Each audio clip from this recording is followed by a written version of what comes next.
The man known to history as Giuseppe Garibaldi was born as Joseph Marie Garibaldi on the 4th of July 1807 in the town of Nice in what is now part of the French Riviera.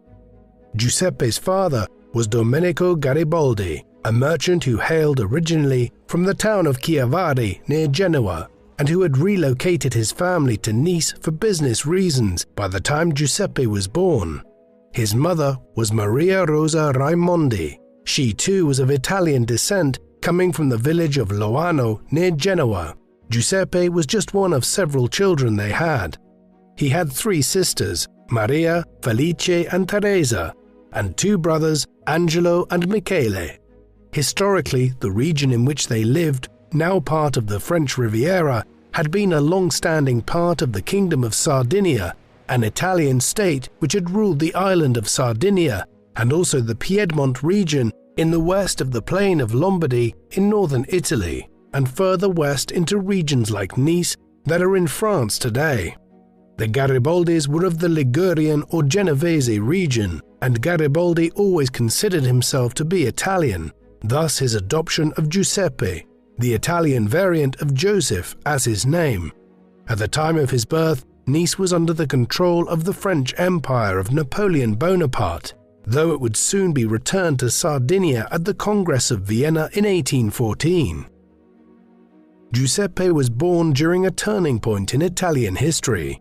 For centuries, going well back into the High Middle Ages, Italy had been divided into numerous small states and principalities.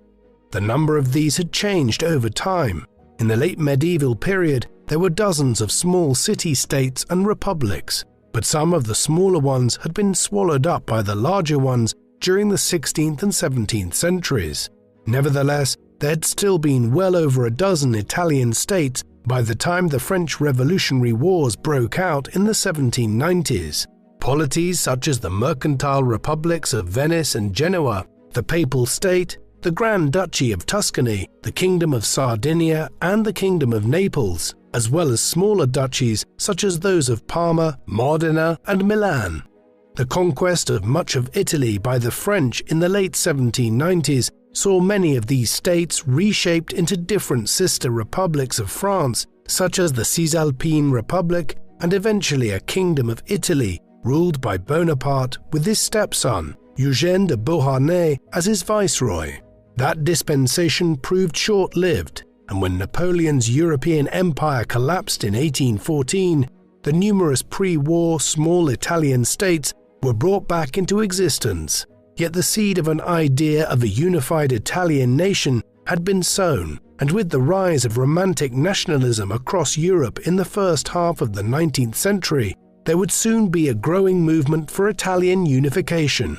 Garibaldi would be one of the central figures in this reunification process, or what has come to be known as the Risorgimento, the resurgence or reorganization. Garibaldi's restless nature was in evidence early on. After a childhood working as both a minor merchant and fisherman in the waters of Nice, eastwards towards Genoa, he left home when he was just 16 years of age. By then, he had obtained a decent education and continued to educate himself over the years, so much so that during his travels between 1824 and 1833, he paid his way partly through work as a mariner and partly as a teacher of various subjects, notably Italian and French, both of which he was entirely fluent in, owing to his birth and upbringing in the borderlands of France and Italy. His travels were extensive during these years. After a time visiting other parts of the Italian peninsula, he spent the better part of 4 years living in Constantinople, the capital of the Ottoman Empire, which is known today as Istanbul. He spent time in Russia in the early 1830s, returning to his native Italy in 1833. This was far from his last extensive period of travel, and later he would venture as far afield as North and South America, Asia and Australia. Back in Italy in 1833, Garibaldi became involved with the Young Italy movement. This had been founded 2 years earlier by Giuseppe Mazzini, a Genovese journalist and political theorist who aimed to unite the disparate Italian principalities and statelets into one unified Italian state. Mazzini, though, was not an armchair philosopher and was committed to putting his thoughts into action through military measures. As such, by the time Garibaldi first met Mazzini in Genoa in the early winter of 1833, the Young Italy movement had already drawn tens of thousands of supporters to it and was plotting an armed insurrection to begin seizing control of the Kingdom of Sardinia and using it as a springboard to wider wars of unification across the Italian peninsula. Much of this was also about overthrowing foreign oppression. While much of Italy was controlled by small Italian states, a large block of the north and southeast of the country was under the rule of Austria, while the Kingdom of the Two Sicilies, which had emerged to dominate the island of Sicily and the southern third of the peninsula around Naples, Calabria and Apulia, was still ruled by a branch of the Spanish Bourbon royal family. Consequently, the young Italian movement that Garibaldi became involved in 1833 was aimed at both Italian unification and bringing an end to foreign rule over large parts of the country. When Garibaldi joined Mazzini's movement and swore an oath to fight to liberate the country, the Young Italy movement was already in the process of planning action in the Piedmont region. Garibaldi was quickly involved in these efforts and began utilizing his old contacts along the coastal communities between Genoa and Nice to aid it. However, before it could ever be put into operation, the scheme was uncovered by the Sardinian government. Dozens of Mazzini's followers were arrested and placed on trial. Garibaldi was not amongst them. Given forewarning of the arrests, he had fled over the border to the French part of Marseille, and from there he sailed to Tunis in North Africa. He was convicted in absentia in a Sardinian court and sentenced to death.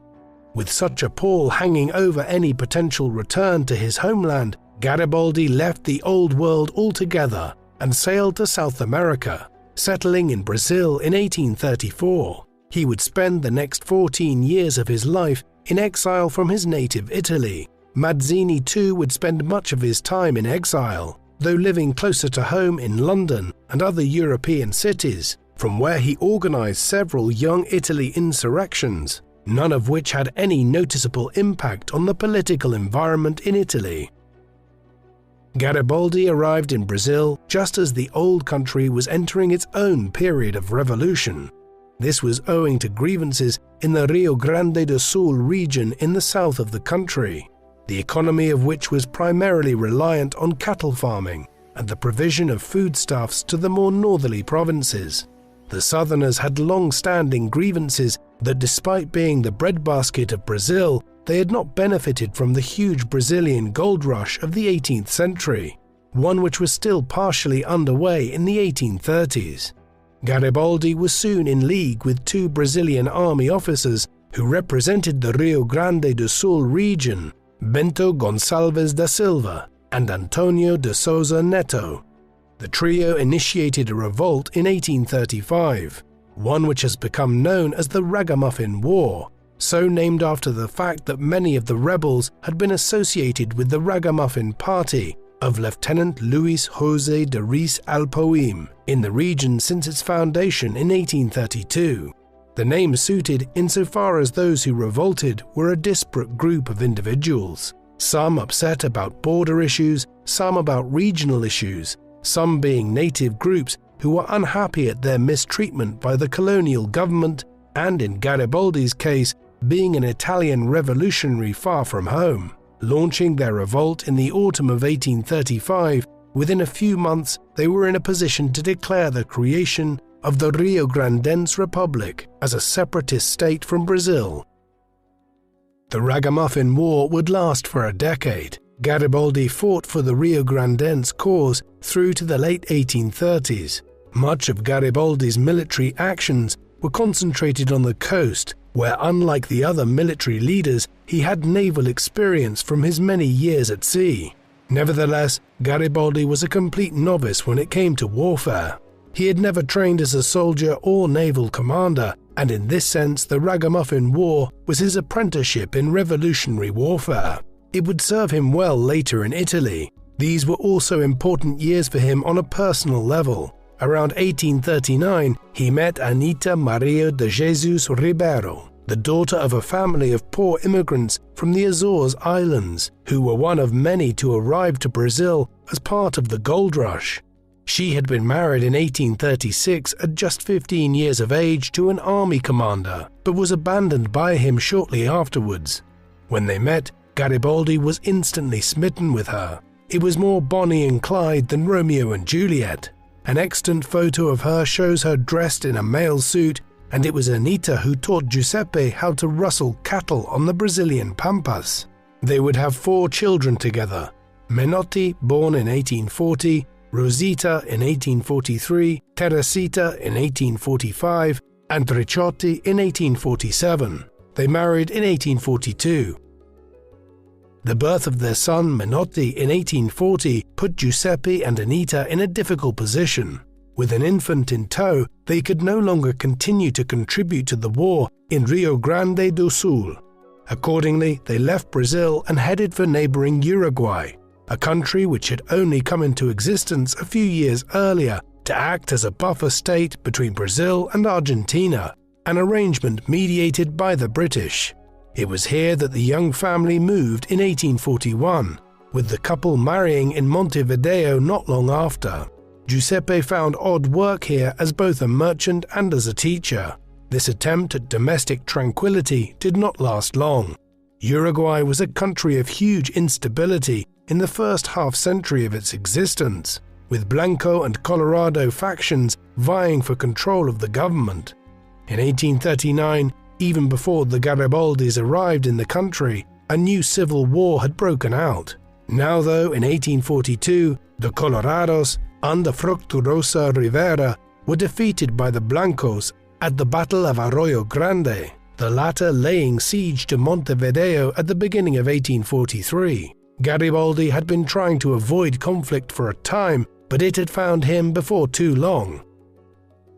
In 1842, Garibaldi had already begun recruiting people of Italian heritage in Uruguay to a brigade of foreign troops he was creating. They would wear a distinctive red shirt uniform, and it is to this time that Garibaldi's iconic look of a loose-fitting red blouse shirt, pants and a red hat with a sword emerged. He and his followers would become synonymous with this attire for the next 3.5 decades. The red shirts soon swelled in numbers as 15% of the population of Montevideo was of Italian heritage at the time. Garibaldi sided with the Colorados, a controversial move in retrospect, as their leader, Rivera, had been involved in a genocidal action against the native Charrua people at the massacre at Salsipuedes back in 1831, though Garibaldi probably had no idea of this in 1842. In any event, his red shirts fought on the side of the Colorados at the siege of Montevideo. This turned out to be one of the longest sieges in modern warfare, one which would drag on for the better part of a decade. Over the years, he was active in it. Garibaldi's forces managed to play an important role in the naval clashes around the harbour and adjoining regions of the city, actions which involved trying to take small islands in the wider waters as the British, French, Argentines and Brazilians all became involved in naval blockades in what was a conflict of an international nature in the 1840s. Garibaldi wouldn't be in Uruguay to see the end of either the Great Siege of Montevideo or the Uruguayan Civil War. Events in Europe instead convinced him that he should make his way back home in 1848.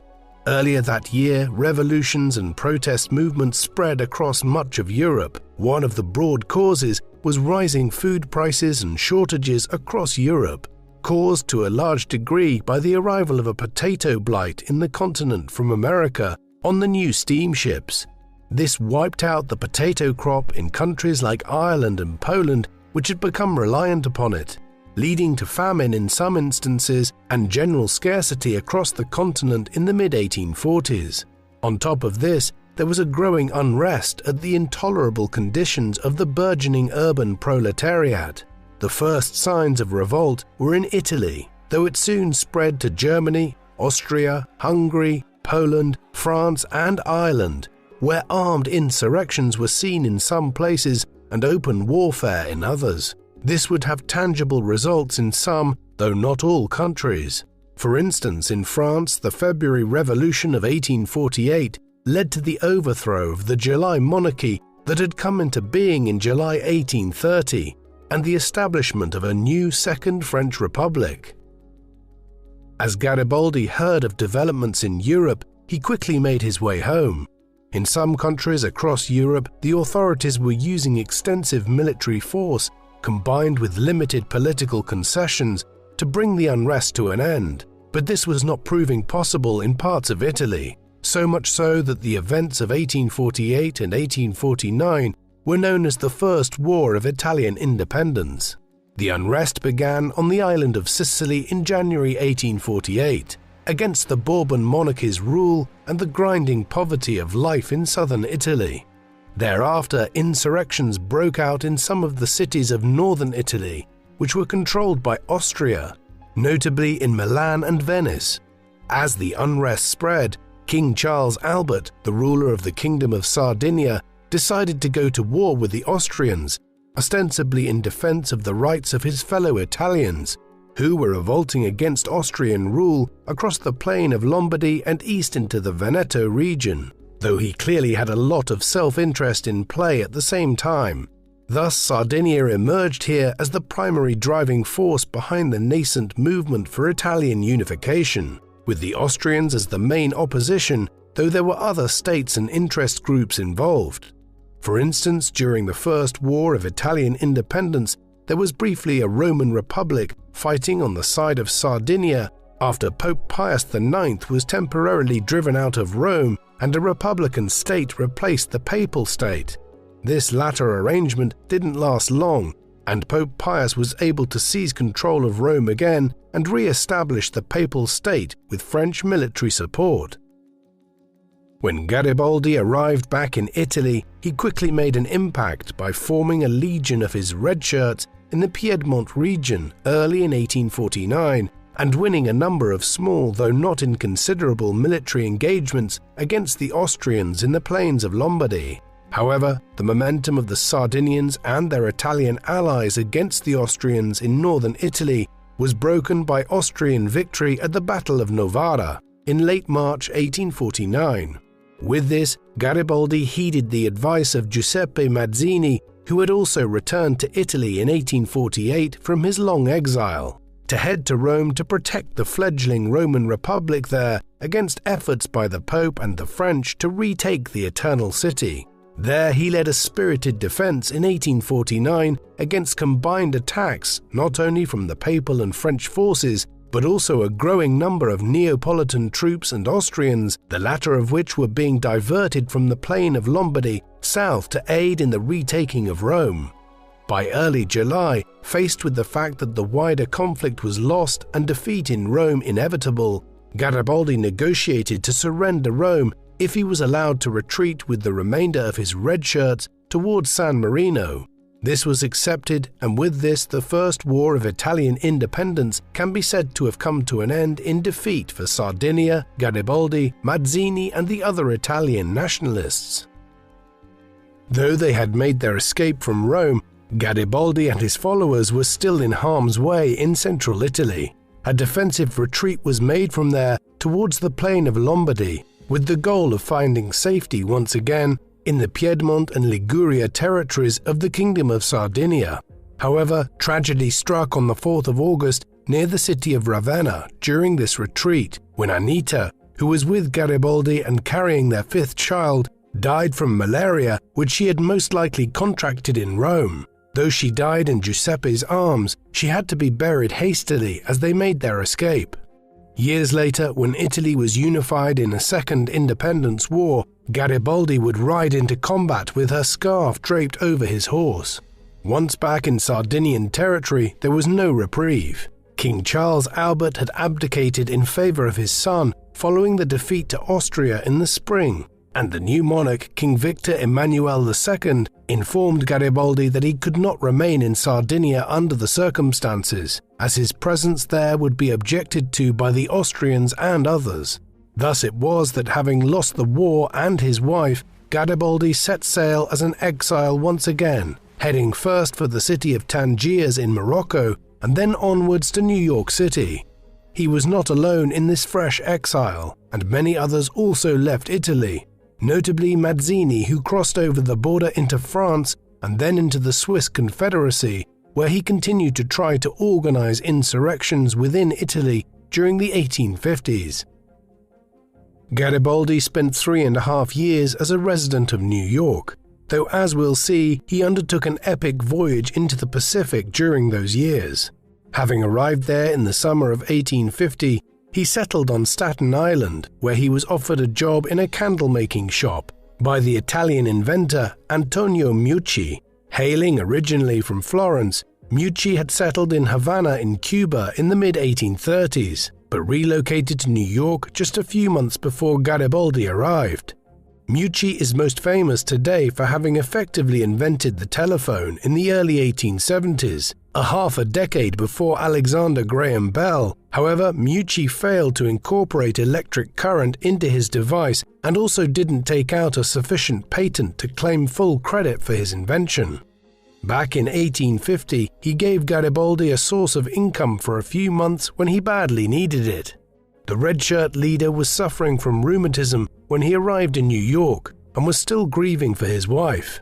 He had an international reputation by that time and could have played up to it within the growing Italian diaspora community within New York, but decided to keep a low profile instead. It was a curious time in New York in this respect. In late 1851, Lajos Kossuth, the leader of the revolution in Hungary in 1848 and 1849, also arrived in the American city. In contrast to Garibaldi's inconspicuous residence, Kossuth was given a parade on Broadway and subsequently headed to Washington to meet President Millard Fillmore. By the time Kossuth arrived in New York, Garibaldi was on an extended trip away from the city. Once his health improved in 1851, he decided candlemaking was too tame for his spirit, and so in April that year, he set out on a voyage on a ship called the Carmen on what would turn out to be a 1.5-year-long trip. Returning to his roots, Garibaldi was on a trading mission, though he also wanted to connect with several figures who had been involved in revolutionary movements against the Spanish in Central and South America. His voyage brought him to many ports in Central America, before sailing around Cape Horn and back north to Peru. From there, in early 1852, he struck out across the Pacific Ocean to the city of Canton, one of the major entry points for Western trade into China. The Carmen then sailed onwards to Manila in the Philippines, and further south to sail along the coast of Australia. With a landing to trade near Tasmania, Garibaldi had now visited all 5 continents in an age when that was a rare accomplishment, and rarer still for someone who had fought in revolutionary wars in 3 different countries on 2 different continents, all by his mid-40s.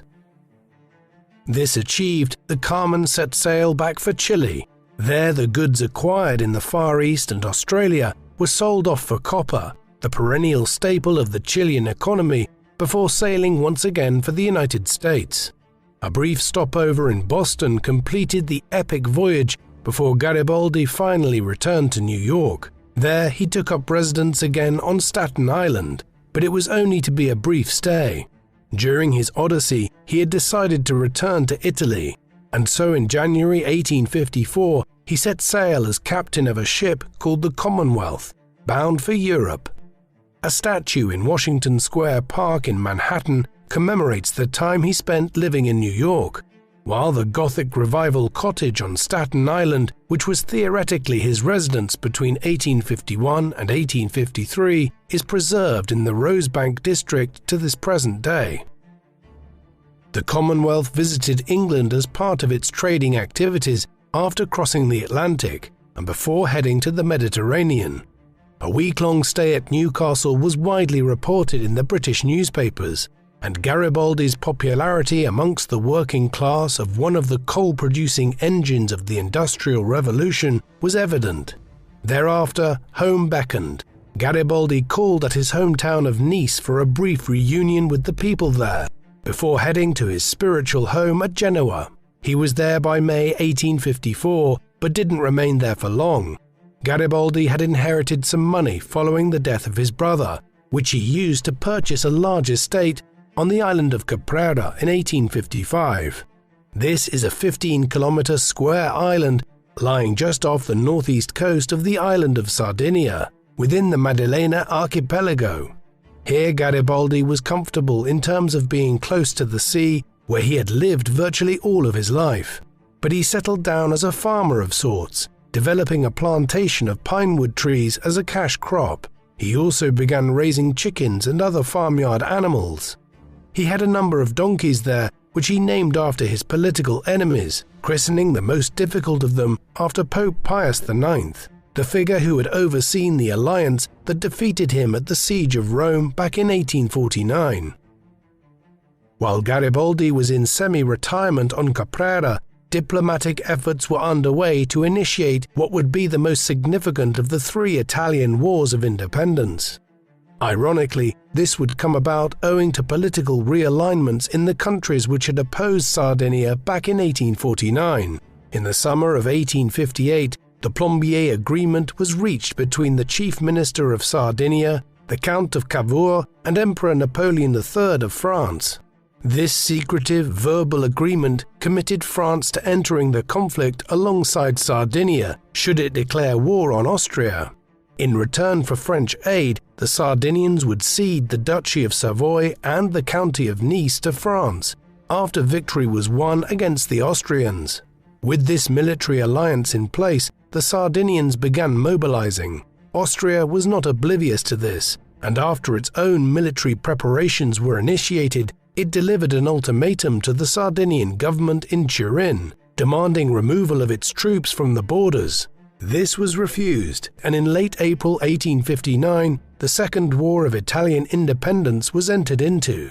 Garibaldi was back on the mainland long before the declaration of war and was appointed as a major general. He did not take charge of a detachment of the official Sardinian army, though. Instead, he began recruiting his own detachment of volunteers known as the Hunters of the Alps. Tens of thousands would fight with the Hunters in the conflicts that followed to unify Italy. The Second Italian War of Independence was in line with other conflicts of the mid-19th century, in that it was a short affair, one that was over after 11 weeks. The Austrians took the initiative and marched into the plain of Lombardy in late April. This provoked the French declaration of war on Austria, and the different forces began marching towards one another.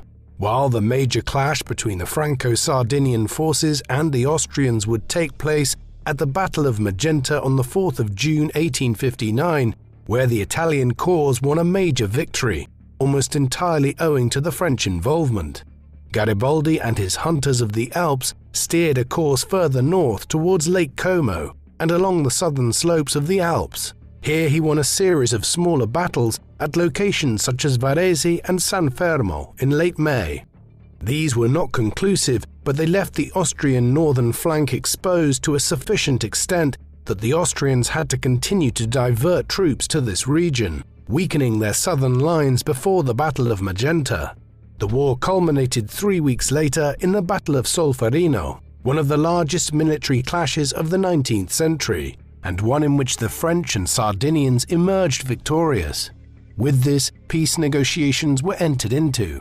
Austria agreed to cede much of its Italian territory to Sardinia, notably the central regions of the plain of Lombardy and the main prize there, the city of Milan. With this, Sardinia emerged clearly as the greatest of the domestic Italian states, though the peninsula was still immensely divided and Italian unity was certainly not fully achieved through the war. The conflict had convinced Garibaldi, in contrast to his old ally Mazzini, that Italian unity could now be achieved, not through a popular revolution and the formation of an Italian republic, but rather through Sardinian leadership. Yet he was bitterly opposed to the Treaty of Turin, which in the spring of 1860 fulfilled the terms of the Plombier Agreement 2 years earlier and granted the Duchy of Savoy and the County of Nice to the French in return for their aid against the Austrians. This was a good arrangement for King Victor Emmanuel II of Sardinia, who lost Nice and Savoy but had gained the richer and more valuable territories of Lombardy with cities like Milan. Garibaldi, however, was vehemently opposed to the transfer of his hometown Nice to France. A peculiar incident in his life around this time was also his decision in January 1860 to marry an 18-year-old girl by the name of Giuseppina Raimondi, but he immediately learned that she was pregnant with a child that was not his, and he renounced the marriage. More significant was the arrival of news in northern Italy in the late spring that a series of popular revolts had broken out in the Kingdom of the Two Sicilies, specifically in the Sicilian cities of Palermo and Messina, against Spanish Bourbon rule there. This presented a clear opportunity in Garibaldi's mind to further the Risorgimento in a new way very soon after the Second Italian War of Independence. Hence, he gathered together 1,000 or so of his closest followers and allies from amongst the hunters of the Alps, clothed them in the now familiar Garibaldian red shirts, and sailed for Sicily with his men on board 2 ships, Il Piemonte and Il Lombardo, in early May 1860. The events which followed are known today as the Expedition of the Thousand. Landing on western Sicily in mid-May, Garibaldi and his 1,000 men managed to win a series of striking victories in the hills around Palermo, before laying siege to the city at the end of May. In theory, the Neapolitan and Sicilian soldiers of the Bourbon monarchy should have been able to easily dispense with Garibaldi's small army. There were well over 20,000 troops in Palermo and the wider region. However, after decades of a corrupt and heavy-handed regime, which was viewed quite rightly as a foreign power, these men largely refused to fight for the Bourbons. Many of their officers were bought off with promises of prominent positions in the new Italy once the revolt was over. Garibaldi was consequently able to seize Palermo after a few days of fighting, and then installed himself as dictator of Sicily. He intended the title in the ancient Roman sense of a military figure who becomes a dictator for a brief time during a military emergency, with the intention of relinquishing power once the emergency had passed. The rest of the summer was spent consolidating his control over the island in preparation for a campaign into the south of Italy, with Naples as the ultimate target. We get an interesting first-hand insight into Garibaldi at this time in Palermo from the pen of the young Henry Adams. Adams was the grandson of John Quincy Adams, the 6th President of the United States, and great-grandson of John Adams, one of the founding fathers and the 2nd President of the United States. Henry would go on to become a noted historian. He was in Rome in 1860 and headed for Sicily with the explicit intention of seeing or even meeting Garibaldi. On arrival in Palermo, he was invited as part of a small party of dignitaries to meet the Italian leader. Adams was struck by his approachability, noting that for a man who was then dictator of Sicily, he had no affectation or pretensions to power, welcoming his guests warmly and appearing dressed plainly in his red shirt. He noted that his warmth seemed to be what drew individuals to him, and concluded that Sicily could scarcely have been conquered as quickly as it was had it not been for the force of Garibaldi's leadership. As they left his government residence, he peered back to see Garibaldi smoking a cigar on a balcony, while below people cheered. Adams referred to him at this moment as, quote, the very essence and genius of revolution. Garibaldi had conquered Sicily by appealing to popular opposition to the Bourbon monarchy. He would face stiffer opposition in southern Italy as the Bourbon monarch, King Francis II of the Two Sicilies, began coordinating a more resilient defense of Naples, Campania, and Apulia. Garibaldi, though, would have additional support from Sardinia, where King Victor Emmanuel II had realized that the Expedition of the Thousand had created an opportunity for him to extend his control over much of southern Italy. With Sardinian troops joining him in the south, Garibaldi crossed over the Straits of Messina and began marching north towards Naples in early September. He managed to take the city largely unopposed, as Francis II gathered his forces at Gaeta and sought papal support against Garibaldi and the Sardinians. the war would climax at the Battle of Volturno, near Capua in Campania, on the 1st of October 1860. It was the largest battle that Garibaldi ever led an army into, with some 20,000 Sardinians and Italian soldiers clashing with a superior force of over 25,000 Sicilians and Neapolitans. Garibaldi won a statistical victory here, though not a definitive one. In the end, what sealed the result of the war was the steady stream of soldiers from northern Italy into Naples and the surrounding region. With the south being occupied in totality, Francis II continued to hold out at Gaeta against the Sardinians, but eventually in 1861 he accepted defeat and deposition. He retired to Rome, where he lived under papal protection for several years before heading into exile in the Austro-Hungarian Empire. A few weeks after the Battle of Volturno, there occurred one of the most critical events in the modern history of Italy. This was the encounter or meeting at Teano, near Fiesole, not far from Florence in Tuscany. The meeting was between Garibaldi and King Victor Emmanuel II. For such an important event, there is a surprising lack of detail as to what passed between the two men and what was agreed upon. The meeting took place in Tuscany, as in the immediate aftermath of the war with Austria and the Treaty of Turin with the French, Victor Emmanuel had deposed the last Grand Duke of Tuscany, Ferdinand IV, and had annexed his territories, thus leaving the Kingdom of Sardinia in control over most of northern and central Italy. At Teano, Garibaldi, who had conquered the Kingdom of the Two Sicilies and declared himself as dictator of Sicily, relinquished his position and handed over the conquered territory to Victor Emmanuel. Now the King of Sardinia was in charge of the vast majority of Italy. With this agreed upon, a series of plebiscites were organized in various parts of Italy in the final months of 1860 and into early 1861. And as the results confirmed an overwhelming support for Italian unity, a new Kingdom of Italy was declared in March 1861, with King Victor Emmanuel as its first monarch. Garibaldi had largely succeeded in uniting Italy under Sardinian rule and then forging an Italian nation out of it. While the Kingdom of Italy came into being in the spring of 1861, the Risorgimento was not fully complete. The Papal State, the large temporal polity in central Italy controlled by the papacy, had consisted for centuries of Rome, the wider Lazio region, and also further territory to the east and northeast in Marca and Umbria. In December 1860, after the meeting at Teano and the pacification of the south, Garibaldi and the Sardinians had occupied Marca and Umbria, thus linking all of Sardinia's territories in a solid chain of land. However, the French continued to make it clear that they would not tolerate the annexation of Rome, and that Pope Pius IX, who as the longest-serving pontiff in papal history was the perennial enemy of Italian unification, would also continue to hold territory around Rome. As a result, the capital of the new Kingdom of Italy was initially Turin, though it was moved in 1865 to Florence, a symbolic move to the home of the Renaissance. The Austrians also continued to hold a large swathe of territory in the northeast, notably Mantua, Venice, the Veneto region, and further along the coast towards Dalmatia and Trieste. Consequently, while Italian unification had been achieved with the wars of 1859 and 1860, it was not yet complete.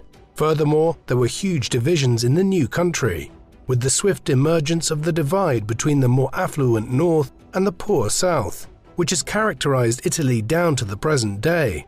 Questionable land reforms and economic policies also swiftly led to the beginning of mass emigration from Italy, the first stirrings of the Italian diaspora, which would see approximately 15 million people leave the densely populated peninsula by the time of the First World War. In the aftermath of the wars, Garibaldi was an immensely popular figure, both in Italy and abroad. An indication of this was in the fact that the Union government of President Abraham Lincoln contacted him in 1861 about the possibility of him returning to America to fight on their side against the Confederacy following the outbreak of the American Civil War. Doubtlessly, the intention was for Garibaldi to raise a volunteer force from amongst the growing Italian immigrant community in the United States. Garibaldi was enthusiastic. However, talks broke down when it became apparent that he wanted to have a senior role in commanding the entire Union army. Instead, in 1862, he undertook a military campaign against Rome without government approval. Victor Emmanuel and his chief minister, Cavour, ordered the suppression of the effort while Garibaldi was gathering his men in southern Italy. A violent clash ensued, during which Garibaldi was wounded and then imprisoned. Although he was soon released, the incident pointed towards the divisions between the revolutionary and the government, with the king and his ministers viewing Garibaldi as someone who had been a useful pawn during the wars against Austria and the Neapolitans and Sicilians, and who was now something of a liability.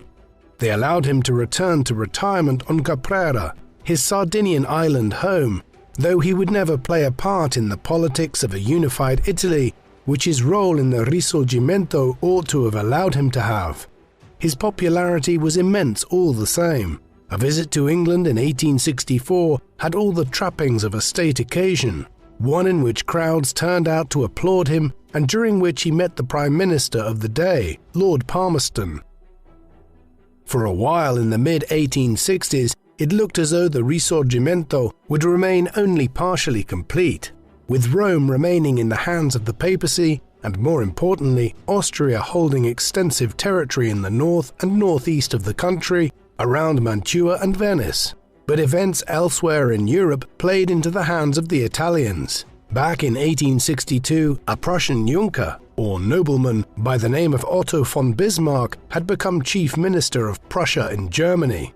In September 1862, he had made a famous speech in which he promised to expand Prussia through iron and blood. War followed, first against Denmark in 1864, through which Prussia expanded northwards into part of the Jutland Peninsula. Then he turned his attention south on Austria, the great rival of Prussia amongst the several dozen German states. In the spring of 1866, Bismarck ratcheted up tensions with the Austrian government, and at the same time began diplomatic negotiations with the Italians for an alliance should Prussia wage war on Austria. Thus, when the Austro-Prussian War began in June 1866, it also signaled the beginning of the Third Italian War of Independence, as the Italians viewed the opportunity as propitious to finally expel the Austrians from Italy while they were otherwise distracted by war with the Prussians. Despite being otherwise sidelined in the mid-1860s by the government, Garibaldi played a leading role in the Third Italian War of Independence. He gathered together tens of thousands of irregular soldiers, many of them veterans of the Hunters of the Alps from the war a half a decade earlier. With these, he began marching in the early summer of 1866 northeast towards Austria's territories there.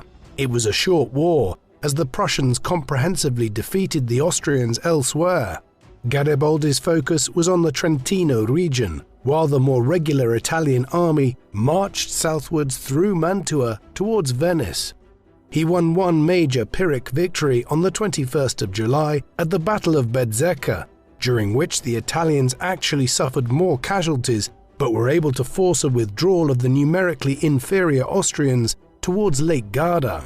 As his advance continued, Garibaldi received word that the Austrians, having been roundly defeated by the Prussians and aware that they were hugely outnumbered and outgunned in Italy, had agreed to a ceasefire. Terms whereby Austria ceded Mantua, Venice, the Veneto region and parts of the Friuli region to Italy were included in the Treaty of Vienna in the autumn. Garibaldi made a quixotic effort to march on Rome the following year. This could not succeed while French troops remained stationed there, and Paris indicated that any such step would result in war between Italy and France. Prevented in his military endeavor, Garibaldi switched his efforts to a diplomatic initiative to have the papacy abolished. Giuseppe claimed that it constituted nothing more than a species of secret society. The initiative unsurprisingly failed. Events in 1870 led to both the completion of the Risorgimento and a strange overnight shift in Garibaldi's attitudes towards the French. Following the defeat of Austria in the Austro-Prussian War, the Prussian Chancellor Otto von Bismarck had set about engineering a war with France, eventually provoking Napoleon III into a declaration of war through a dispute over the succession to the Spanish throne. This was the final step in Bismarck's grand plan to forge a new German empire under Prussian leadership. The Franco-Prussian War began in July 1870. Swift advances were made into France by the Prussians within weeks. With the Germans pressing towards Paris, the French government was in no position to respond to an act of hostility by the Italians, and so in September 1870, the Italian government made clear its intentions to annex the city of Rome, regardless of the French troops there. After a brief military attack, the city capitulated, and Rome was annexed by Italy following a plebiscite 2 weeks later. Henceforth, the papacy was confined to control over a tiny statelet around St. Peter's Basilica, one which would become known as the Vatican City, with the Lateran Treaty of 1929. With this done, Garibaldi quickly tried to encourage Italians to throw their support behind the French. This Pauline conversion came about in early September 1870, once Napoleon III abdicated and a Third French Republic was established. Suddenly, the Prussians were the oppressor and the French the liberal revolutionaries, a development which led Garibaldi to take up their cause. With that, he headed for France at 63 years of age to join the fight. Garibaldi's time in France was a very limited success from a military perspective. The Prussians were besting the French all over Eastern Europe and in mid-September had commenced a siege of Paris, one which would last 4 months and eventually end in French surrender, the loss of the eastern provinces of Alsace and Lorraine, and the establishment of a new German empire. Garibaldi's volunteer force, the Army of the Vosges, did succeed in winning one notable victory over a numerically superior force at Châtillon-sur-Seine before leading a foray against the city of Dijon. Events overtook the effort then, and the war came to an end. In its aftermath, a revolutionary socialist government was established in the French capital. The Paris Commune would prove short-lived, yet is significant as the first example of an internationalist socialist government in modern European history, one which emerged a half a century before the Russian Revolution. Garibaldi indicated his full support for it, though he should not be viewed as an early communist. He was opposed to dispensing with the concept of private property, but was a keen advocate of egalitarianism, universal suffrage, and many other ideas which are hallmarks of Western liberal society today, yet which were seen as radical and subversive in Garibaldi's time. In any event, the Commune soon collapsed in a wave of violence in Paris.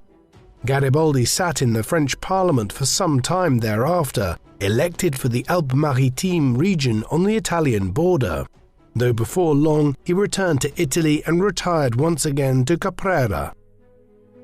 At Caprera in his final years, Garibaldi gave much consideration to the developing situation to the east in the Balkans. Here the Ottoman Empire was going through a period of terminal decline, and nationalist movements had emerged amongst the Serbs, Bulgarians, Romanians, Herzegovinians, Montenegrins, and others, largely inspired by the example of the Greeks, who had won their independence from the Turks after a long war of independence in the 1820s. Garibaldi encouraged such efforts, directing his volunteers to head to the Balkans and join the guerrilla wars, which were being fought out of the Dinaric Alps against the Ottomans. He also issued a letter in 1875 addressed to the oppressed people of the region, in which he called for the Turks to be pushed back out of Europe, all the way to Brusa, a region in northwestern Anatolia. The statement was striking. He was not just calling for the Serbs, Bulgarians, Romanians, and others to have their own independent nation-state, but also for the Turks to be removed entirely from the Balkans, Istanbul included. He would live to see some of this come to fruition when, at the end of the Russo-Turkish War in 1878, several newly independent Balkan states, including Bulgaria, Serbia, and Romania, came into being. Garibaldi was too old to join the war in the Balkans when it erupted in 1877. Instead, in his last years, he was largely confined to Italy, a result of growing arthritis. He remained politically active, playing an important role in the historical left political movement in Italy in the 1870s, where he emerged as a leader of the more radical faction, calling for universal suffrage and republicanism. He also married for the third time in 1880 to Francesca Armosino, his long-term partner with whom he had 3 children by then. The wedding was interesting in that Garibaldi abjured his Catholicism prior to it and stated his growing deism and adherence to the principles of Freemasonry. By 1882, he was largely incapacitated and had his home reorientated so that he could see the sea from what would eventually become his deathbed at Caprera.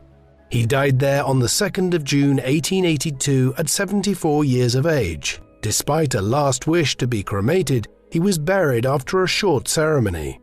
In Rome, several days of mourning were held to mark the death of one of the greatest leaders of the unification of the country. Italy experienced shifting political and social fortunes in the years after Garibaldi's death. A new approach towards reconciling the left and right politically was adopted by the Prime Minister, Agostino De Pretis, from 1883 onwards, termed trasformismo or transformation. The policy aimed to bring the political parties together into a centrist coalition that would prevent the rise of a radical left, socialist movement or an abandonment of republicanism in favor of strict monarchy. It only met with limited success, and Italy's tragedy in many respects was to shift towards a more aggressive, outward-looking and colonial approach under Prime Minister Francesco Crispi from the late 1880s onwards. This approach failed to engage in any substantive way with the appalling poverty of the country, created by an ailing agricultural sector and growing industrial urbanization. As this occurred, millions of Italians fled the grinding poverty of the nation Garibaldi had fought so hard to forge, turning the Italian diaspora into the largest national diaspora to come out of Europe in the 19th and early 20th centuries. The failure to engage with the country's systemic political problems also paved the way for the emergence of fascism in the interwar period and Italy's fateful record on the international stage in the 1930s and 1940s. Giuseppe Garibaldi's life appears like that of a fictional folk hero, a swashbuckling freedom fighter who fought in wars and revolutions throughout his life. This was further augmented by Alexander Dumas' widely read account of Garibaldi's exploits and further burnished by Garibaldi's sons, who continued to play a role in Italian and European revolutionary movements for decades to come.